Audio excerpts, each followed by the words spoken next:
হ্যাঁ বোন, আমি খারাপ। আমার চোখে লেগে আছে লালসার ক্ষত, স্বভাব হলো কুকুরের মতো। কিছু দেখলেই মনে হয় সেটা যেন ছিঁড়ে ছিঁড়ে খায়। তবে এ স্বভাবের দোষী স্বরূপ তোমরাই দায়ী। তোমরা পর্দা করলে কি এতটাই ক্ষতি হতো যে ক্ষতির কারণে আসমান ভেঙে জমিনে মিশে যেত? সেটাই যদি না হয় তাহলে তোমার পর্দা করতে এত কিসের ভয়?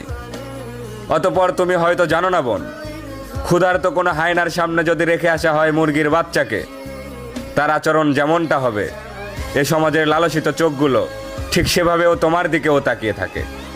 তাই বলি বোন, পর্দা না করতে পারলেও মাথায় ঠিকভাবে ওড়নাটা দিও। আর যে পায়ের নিচে তোমার সন্তানের বেহেশত রাখা হবে, অন্তত সে পায়ের যত্ন নিও।